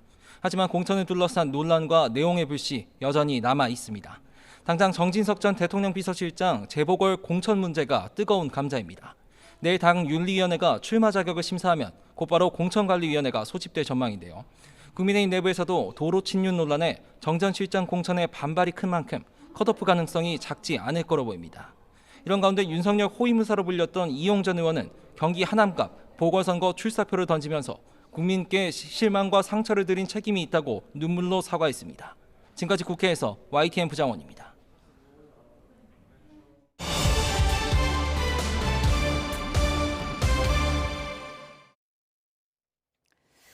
네, 6.3 지방선거 이제 28일 남았습니다. 서울시장 자리를 놓고 민주당의 정원호 후보와 국민의힘의 오세훈 후보가 치열하게 맞서고 있는데요. 오늘은 민주당 정원호 후보를 모시고 선거에 임하는 각오 그리고 서울시 미래 비전 들어보도록 하겠습니다. 안녕하세요. 네, 안녕하세요. 정원호입니다. 정원호 후보 하면은 뭐 핵심 키워드가 성수동의 신화 이렇게 떠올리는 분들이 상당히 많을 것 같은데 그래도 이제 국천장 선거랑 이렇게 서울시장 선거랑은 이제 규모나 전략 면에서 상당히 좀 차이가 클 것 같거든요. 어떻습니까? 가장 큰 차이는 좀 뭐 소위 말하는 공중전이라고 불리는 그런 거 위주로 좀 진행되고 있고요. 또 네거티브가 너무 많더라고요. 그런 게 좀 차이인 것 같습니다. 네. 정원호 후보가 꿈꾸는 서울시 하면은 핵심적인 내용이 어떤 걸까요? 네, 일단 시민의 일상이 안전하고 든든하게 뒷받침되는 그래서 시민들이 삶을 살아가는데 불편함 없이 행정에서 뒷받침이 되는 그런 서울이 가장 제가 바라는 서울입니다. 네. 맞상대가 이제 오세훈 후보다 보니까 사선 현역이라는 또 프리미엄이 좀 있잖아요. 네. 오세훈 후보에 맞서는 후보님만의 강점을 꼽으라면 어떤 걸 꼽겠습니까? 저는 성수동과 성동구에서 보여졌던 그런 효능감 넘치는 실용행정, 성과가 분명하게 있고 일로서 검증된 그게 이제 저의 장점이라고 생각합니다. 그래서 시민들께서 저에 대해서 궁금하면 성동구를 보게 되고 성동구 주민들, 지인들한테 물어보게 되고 그러면 제가 굳이 홍보 안 해도 성동구 주민들께서 답하는 것이 바로 선거운동이 되고 있는 거죠. 입소문으로 선거운동이 되고 있다. 그리고 실질적으로 증거가 분명하게 나타나 있으니까 그런 실적이 바로 저의 강점인 것 같습니다. 네, 오늘 후보님 나오신다 그래서 저희가 제작진들이 열심히 SNS를 봤더니 전화번호까지 다 공개를 하셨더라고요. 그래서 저희가 그 장면을 잠시 좀 준비했습니다. 보고 오시죠. 안녕하세요. 정원호입니다. 시민들을 향한 제 휴대폰 번호는 언제나 열려 있습니다. 010-9103-8388 문자 주십시오. 감사합니다. 이걸 통해서 주민들의 마음을 들을 수 있거든요. 그리고 주민들의 목소리를 들을 수 있고 내가 지금 뭘 해야 될지 이런 것에 대해서 매일매일 생각할 수 있고 또 다짐하는 시간들이 되기 때문에 처음처럼으로 끝까지 일할 수 있게 된 비결은 이 매일 아침에 읽는 문자 같아요. 네, 저 번호 받아 적어도 되는 거죠, 후보님? 저 번호로 많이 연락 옵니다. 몇 통 정도 와요, 하루에? 하루에 한 100여 통 오는 것 같은데요. 100여 통. 네. 예. 다 읽으십니까? 네, 보고 있습니다. 시간상 답장은 많이 못 하실 것 같고. 답장도 계속 하십니까? 계속 드리고 있는데요. 예. 이게 이제 시장이 되면 조금 더 좀 기술적인 도움을 좀 받아야 될 것 같고 또 AI나 이런 걸 좀 활용해서 해야 될 것 같습니다. 문자 중에 좀 기억 남는 것도 있으세요? 최근에는 그 야구인들이 예. 지금 이제 잠실 야구장 예. 새로 하는 것에 대한 다양한 의견들을 좀 주고 계시고요. 또 한 분은 그 전철역에 안내판이 다음 역에 대해서 안내가 잘 안 돼서 놓치는 경우가 있다. 그래서 이제 저희가 그걸 보니까 실제로 그런 것들이 있어서 이걸 공약화한 사례도 있습니다. 네. 그리고 재밌는 사례는 예. 이제 한식이 세계화되니까 우리가 이제 매운맛이 있잖아요. 그런데 매운맛이 식당마다 다르니까 이걸 좀 표준화해보자. 그래서 뭐 재미로 고추 하나, 고추 둘, 고추 셋 해서 매운맛을 한 3등급으로 나누자. 어쨌든 5등급으로 나누자. 그래서 어느 식당을 가도 똑같은 매운맛이 유지되는 그래서 제가 뭐 매운맛, 초보 매운맛 하면 이제 그렇게 줄 수 있는 예. 그런 거를 해보자는 분도 있는데 이게 아마 한식이 아파 세교할 때는 좀 필요하지 않나 그런 생각도 우리 해봤습니다. 실생활에 와닿는 공약을 이제 만드시는데 큰 도움이 되지 않을까 싶은데 여러분들 이제 번호 기억하셨다가 문자 많이 보내주시기 그리고 바랍니다. 좀 최근에 온 것 중에 정책화한 것도 있는데요. 네. K패스, K모드의 패스와 기후동행 카드가 서로 이용하는 게 좀 다른데 이게 두 개의 장점만 모아가지고 만들어 보면 어떻겠냐는 제안이 있어서 그 너무 좋은 의견이잖아요. 그래서 저희가 K모드의 기후동행 카드 이걸 좀 만들려고 합니다. 네. 무엇보다 서울시장 선거 표심의 변수하면 이제 부동산 문제가 될 것 네. 같고요. 후보님께서 오세훈 후보를 향해서 5년 동안 시장하면서 전월세 폭등 왜 대비를 못했냐 이렇게 네. 강도 높게 비판을 하셨습니다. 네, 네. 어떤 부분이 부족했다고 보세요? 그걸 먼저 비판한 건 오세훈 후보였죠. 그래서 전월세 폭등된 게 정부 탓이다라고 비판을 해서 저는 그게 아니고 지금 5년 동안 시장을 했고 지금 6년째 시장하시는데 전월세에 대한 대비를 했어야 되는 거 아니냐라는 취지로 제가 또 다시 해명 차원에서 말씀을 드린 겁니다. 지금 시장은 오세훈 후보인데 마치 도전자처럼 말씀을 하셔요. 그래서 대통령한테 공격하거나 전임 시장한테 공격하거나 왜냐하면 본인의 책임인데도 불구하고 그래서 그런 부분을 제가 분명히 지적한 겁니다. 지금 현재 시장은 오세훈 시장이시고 오세훈 후보시고 5년 동안 시장을 했기 때문에 그 5년간 시장한 것에 대한 평가를 받으려고 해야지 예. 이재명 대통령을 공격하고 전임 시장을 공격함으로써 본인이 다시 시장을 하겠다고 하는 건 그건 현 시장답지 못하다라는 것에 대해서 분명하게 말씀드렸습니다. 네.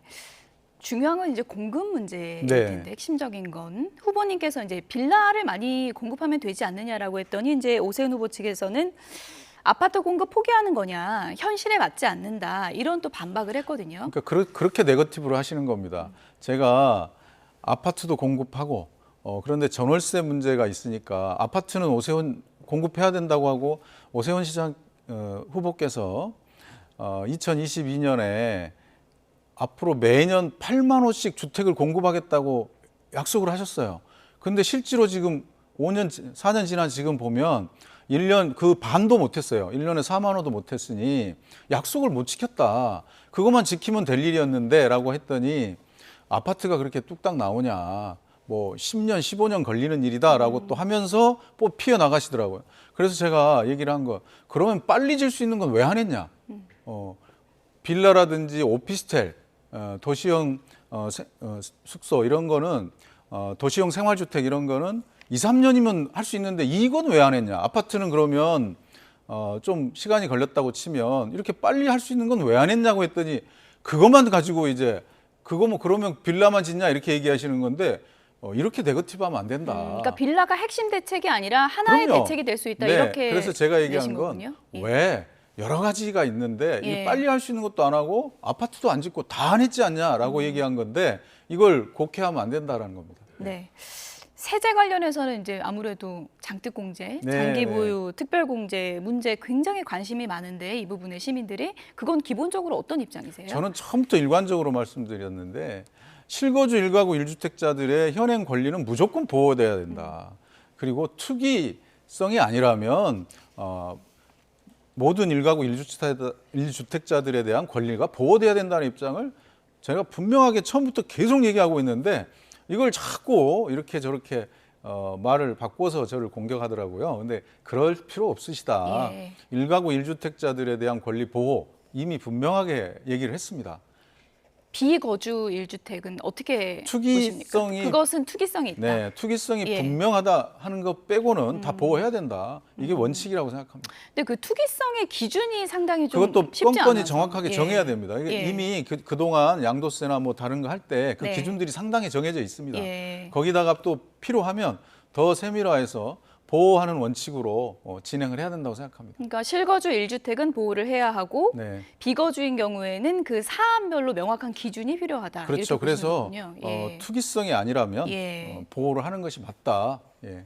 투기가 분명한 거야 저희가 이후에 그런 네. 부분들에 대한 논의가 필요하겠지만 그렇지 않는다면 현행의 권리를 보호하는 쪽으로 가야 맞다고 생각합니다. 네, 오늘 이재명 대통령이 부동산 정상화를 다시 한번 또 네. 강조했는데 집값 잡는 게 상당히 좀 중요한 문제고 어려운 문제잖아요. 어떤 보관을 갖고 계십니까? 비정상의 정상화는 반드시 돼야 됩니다. 과도한 그동안에 이제 주택 경기가 하향 국면일 때 과도하게 부여했던 그런 부분들은 좀 조정이 돼야 된다. 그런 거는 뭐 저희들도 다 같은 생각이고 아마 전 국민들도 여론조사 보면 대부분 같은 생각이시더라고요.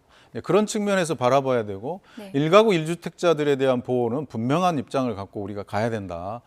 그래야 우리가 또 한편으로는 무주택자들에 대한 주택을 소유할 수 있는 그런 또는 주거할 수 있는 권리 이런 부분들에 대한 것도 서울시에서 공급이나 그래서 이제 재개발 재건축 공급 그다음에 임대주택에 대한 공급, 각종 수요에 맞춤형으로 공급하는 것도 필요하다라는 거고요. 그것과 함께 1가구 1주택자들에 대한 권리도 여전히 보호돼야 된다라고 생각합니다. 네, 뭐 워낙 현안이 많다 보니까 오세훈 후보가 정원 후보와 맞짱 토론을 좀 하고 싶다 이렇게 제안을 했던데 받아들이실 계획은 있으십니까? 그러니까 그거를 예. 저는 오세훈 시장님께서 이 오세훈 후보께서 상황에 따라 말을 막 바꾸시고 그러는 것에 대해서 조금 반성하셔야 된다고 생각합니다. 제가 뭐 굳이 이런 얘기까지는 안 하려고 했는데 보시면 몇 달 전에, 물고 한 달 전에 TV 토론이 능사가 아니다. 여러 가지 다양하게 홍보할 수 있는 게 있으니까 하라고 그렇게 얘기를 한 것이 한 달 전입니다, 불과. 근데 이제 와갖고는 또 이런 얘기를 하시고 상황에 따라서 말을 이렇게 탁 바꾸시고 그러면 시민들이 생각할 때 그렇게 어떻게 보여질지 고민해 보시면 좋겠습니다. 네. 뭐 말을 바꾼 그 비판에 대해서는 내일 오세훈 후보가 저희 시간에 출연하니까 좀 네, 그래서 여쭤보도록 하겠고요. 그래서 예. 그 경선 당내 예. 경선 때 양자 토론을 윤희숙 후보라든지 상대 후보들이 요청하니까 TV 토론을 더 요청하니까 거기에 대해서 하신 말씀과 왜 이번 게 다르냐 그런 얘기를 꼭 한번 네. 물어봐 주십시오. 만약에 네. 공식 제안을 계속 한다면 어떻게 하실 거예요, 후보님은? 저는 뭐 저 나름대로 예. 또 우리 의논을 해서 또 대응할 생각입니다만은 공식 제안을 처음 공식 제안도 안 하고 바로 비판부터 하신 겁니다. 예. 저한테. 제대로 공식 제안부터 해라. 이렇게 그런 취지가 아니고 예. 공식 제안도 안 한 상태에서 예. 바로 비판부터 하시더라고요. 그건 잘못됐다. 네. 알겠습니다. 답변을 좀 유보하신 걸로 제가 네, 이해를 맞습니다. 하겠습니다. 어제 국민의힘 광역단체장 후보들이 이재명 대통령 조작기소 특검법 철회 요청한다 이런 네네. 기자회견을 하기도 했는데 그 부분에 대해서는 뭐 후보님 개인적인 입장이 있으십니까?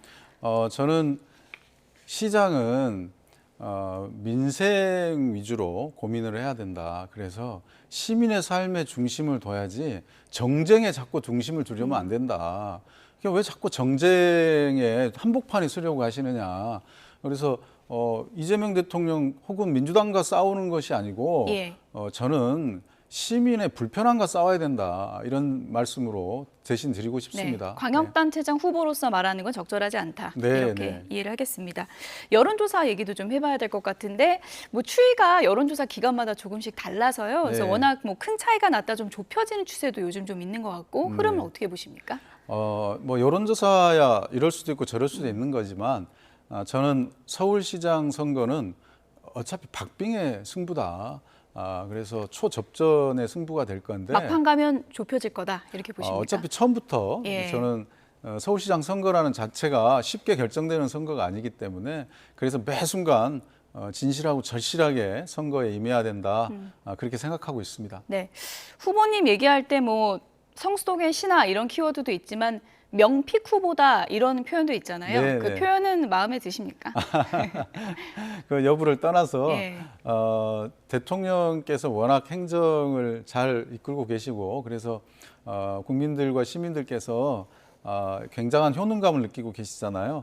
그래서 행정가 출신의 이런 선호도가 높아진 것 그것이 저한테는 굉장히 크게 도움이 된 거죠. 그래서 정치인 출신이 아니고 저처럼 지방 행정에서 이렇게 발굴된 그런 사람들이 선호되고 있다는 것, 그거 자체가 저한테는 큰 도움이 된 겁니다. 네. 정원호 후보님이 이제 뭐 언론에서 굉장히 이제 주목을 받게 된 계기가 이제 이재명 대통령께서 정원호 구청장님이 잘하기는 잘하나 봅니다라는 이제 글귀를 올리면서 더 많은 주목을 받게 됐는데요. 네. 이재명 대통령과 뭐 개인적인 인연은 좀 있으신 건가요? 개인적인 인연이라고 뭐 그렇게 하기는 그렇고요. 예, 같이 뭐 사적으로 만나거나 이런 적은 별로 없으십니까? 이제 예. 제가 2014년에 처음 구청장 됐을 때 이재명 성남시장이 당시 재선시장으로 한기수 선배 시장으로 인연이 돼서 한 12년간 같이 이제 쭉 공적으로 계속 만나온 거죠. 네, 그리고 또 당 대표 하실 땐 제가 자치분권 투표도 하고 그러면서 인연들이 쭉 있었던 거니까요. 네. 예, 만약에 서울시장이 되면은 뭐 대통령과 합을 잘 맞출 수 있는 후보다 이런 점을 좀 내세우고 싶으신 거죠? 네, 아무래도 예. 지방 정부는 입법부가 아니거든요. 그러니까 지방 정부는 중앙 정부와 나를 세워서 견제하고 막 정쟁하고 이런 기구가 아니고 예. 지방 정부는 중앙 정부와 협력해서 지방의 발전을 도모하는 데 목표가 있는 겁니다. 그래서 그래야만 시민들이 안정감을 갖고 생활할 수 있는데 지방 정부의 장이 대통령과 계속 나를 세우고 정쟁을 하면 결국 그 피해는 시민들이 입습니다. 예. 그래서 저는 그런 측면에서 중앙 정부랑 손발을 착착 맞춰서 서울 시민의 행복과 서울의 발전을 위해서 더 일하기 좋은 그런 후보가 아닌가 이렇게 어필하고 있습니다. 결국은 뭐 접전이 펼쳐질 거다라고 이제 보셨는데 결국은 중도층 잡는 후보가 이긴다라는 말이 있잖아요. 네네. 중도층 잡기 위한 표심 전략이 뭐 따로 있으실까요? 네, 저는 성동구에서 12년 동안 해오면서 결국 효능감 넘치는 실용행정을 해왔거든요. 실용행정이라는 것은 한쪽에 치우치지 않고 도움이 되는 쪽, 어떤 도움이 되는 것으로 시민들께 돌려드린 거죠, 행정을. 예. 그렇기 때문에 시민들이 그런 저의 모습을 보고 이런 실용 정책들, 그래서 보수를 재건하기 위한 후보와 시민들께 이런 효능감 넘치는 실용 행정을 제공하기 위한 후보, 이 차이는 중도층 시민들께서 분명하게 판단하실 것이다 이렇게 생각합니다. 네. 끝으로요. 이제 문자 보냈는데 뭐 일일이 다 답장은 못 하실 거니까요. 이제 유권자분들에게, 서울시 유권자분들에게 내가 꿈꾸는 서울시는 이런 모습이다. 마지막으로 인사 부탁드리겠습니다. 네. 전시행정, 무능행정에서 벗어나서 시민들께 효능감 넘치는 실용행정을 제공하기 위해서 서울시장에 도전하게 됐습니다. 열심히 노력하겠습니다. 감사합니다. 네, 저희가 내일은 같은 시간에 국민의힘의 오세훈 후보 모시고 얘기를 나눠보는 시간 마련됐습니다. 지금까지 민주당 정원호 서울시장 후보였습니다. 오늘 말씀 감사합니다. 네, 감사합니다.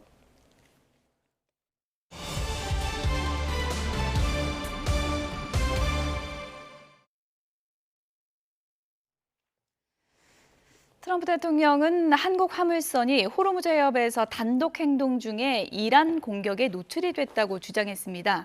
미 국방부는 한국이 더 나서주길 촉구했습니다. 뉴욕에서 이승윤 특파원입니다. 트럼프 대통령은 한국 선박이 호르무즈 해협에서 선박 대열에서 벗어나 혼자 행동하다가 공격당했다고 주장했습니다. 호르무즈 해협에 갇힌 한국 화물선 HMM 나무호가 이란의 공격을 받았다는 걸 기정사실화하며 한국의 호르무즈 해협 개방 참여를 거듭 압박한 셈입니다.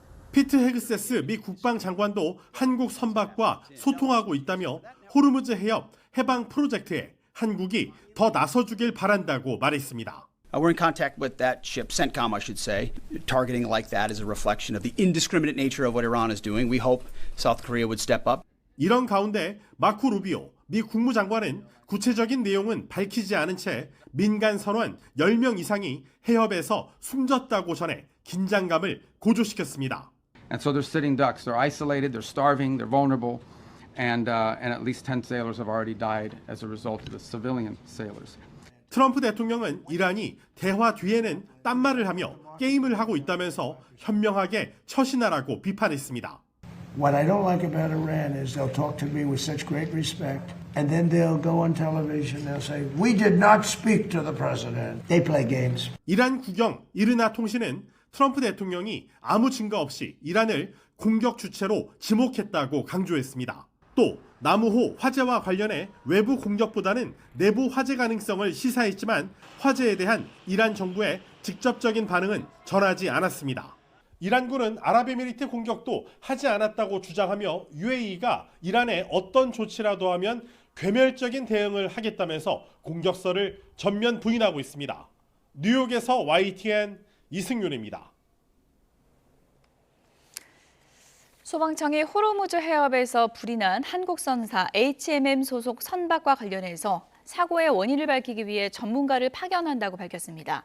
소방청은 정부에서 전문 인력 파견을 요청해 화재 조사 전문가로 10년 이상 경력과 폭발 화재 조사 경력이 있는 2명을 추천할 예정이라고 밝혔습니다.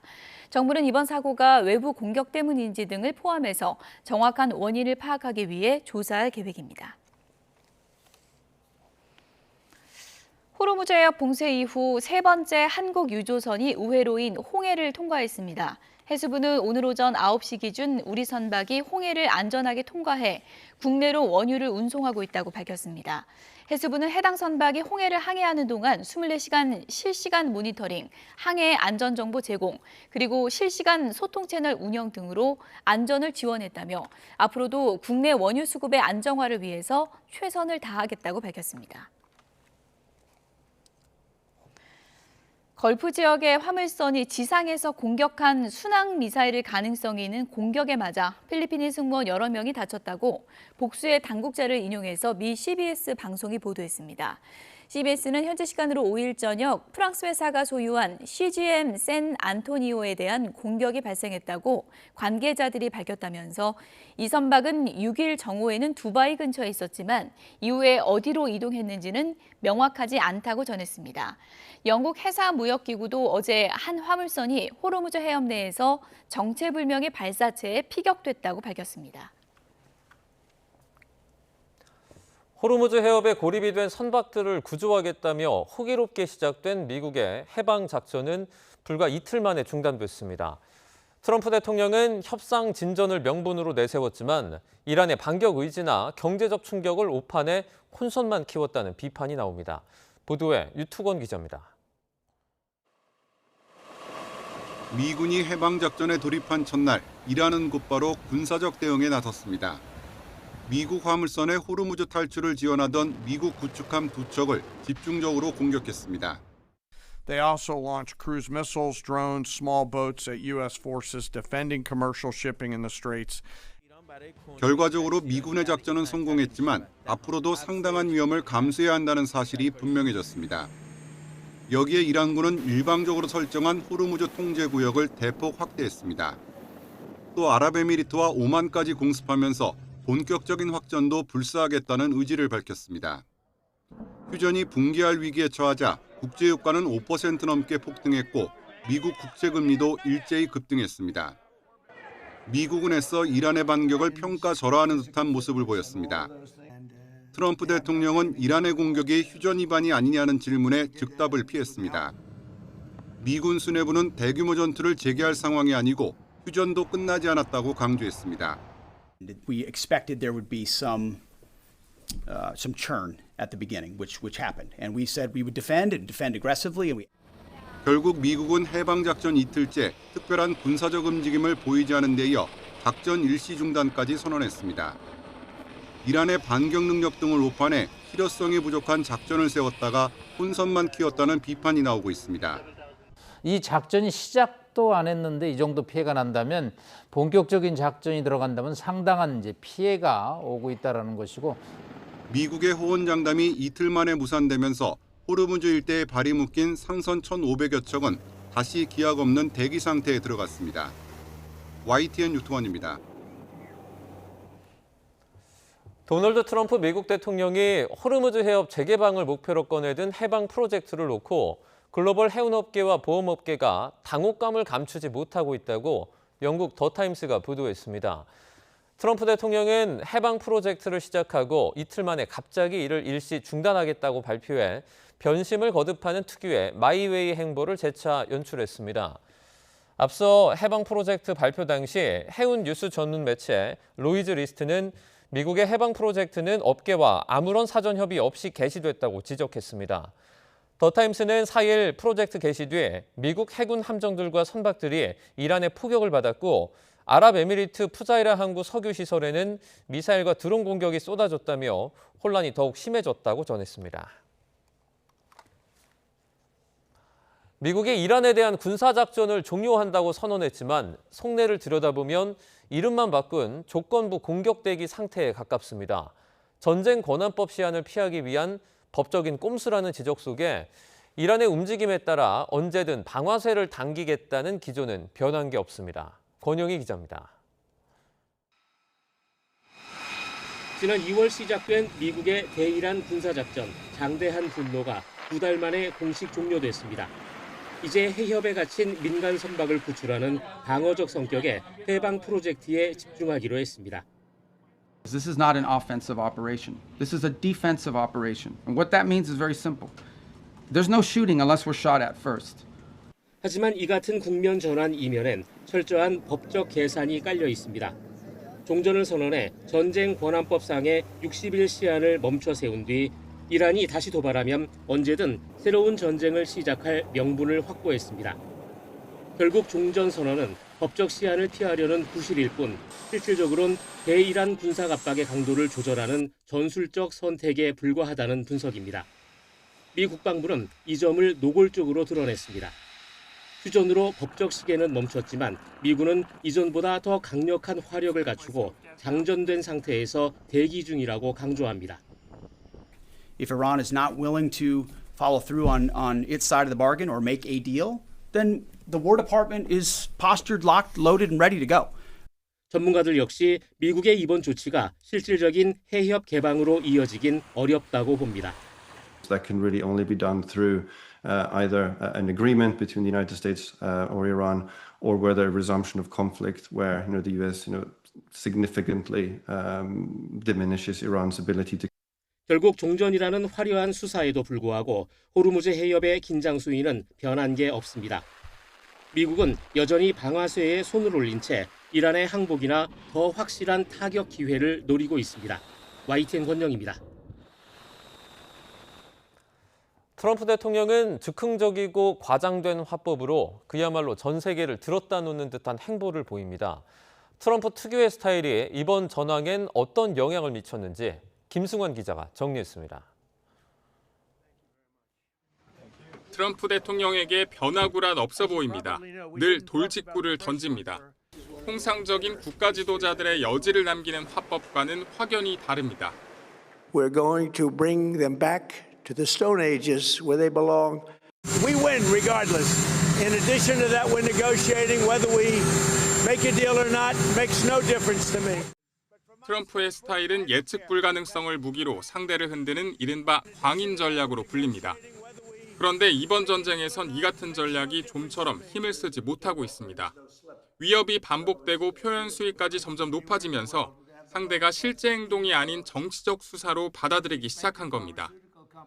트럼프 대통령의 특유의 광인 전략, 겁을 줘서 항복을 하게 하는 게 일반적인 경우는 많이 통하는데 여긴 통하기 어렵다는 거죠. 그러니까 차라리 순교를 택하지 항복을 안 하거든요. 블룸버그는 강한 압박과 속전속결식 협상을 선호하는 트럼프의 거래의 기술이 시간을 끌며 상대의 변화를 기다리는 이란의 인내 외교와 충돌하고 있다고 분석했습니다. 트럼프의 강경 압박이 협상 우위를 만들기보다는 오히려 이란의 호르무즈 해협이라는 더 강력한 협상 카드를 쥐어준 결과로 이어졌습니다. ایران اسلامی با شکر عملی نعمت اعمال مدیریت بر تنگه هرمز منطقه خلیج فارس را ایمن خواهد کرد و بساط سوء استفاده های دشمن متخاصم را از این آب را برخواهد. 국가 지도자 개인의 화법에 그치는 게 아니라 트럼프 중심의 의사결정 방식으로 이어졌다는 점은 더 큰 문제로 꼽힙니다. 미국의 대표적인 외교안보 싱크탱크 카네기 국제평화재단은 대이란 전쟁을 미국 국가안보 결정체계가 망가진 사례라고 평가했습니다. 국가안보 관료 조직의 힘은 약해졌고 전문가들의 경험과 판단은 제대로 반영되지 못한 채 의사결정이 트럼프 대통령 개인에게 지나치게 의존했다는 겁니다.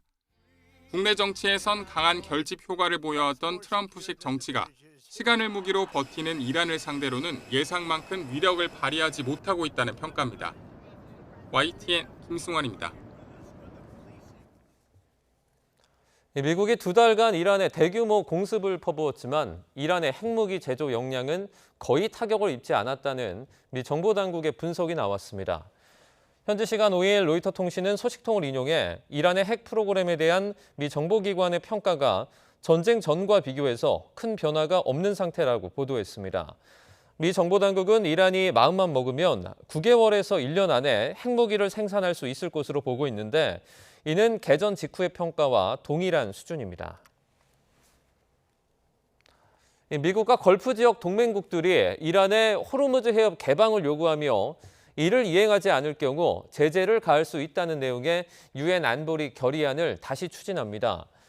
마코 루비오 미 국무장관은 현지 시간 5일 성명을 통해 이란의 선박 공격 중단과 인도주의 통로 구축 협력 등을 골자로 한 새 결의안 초안을 공식 제안했습니다.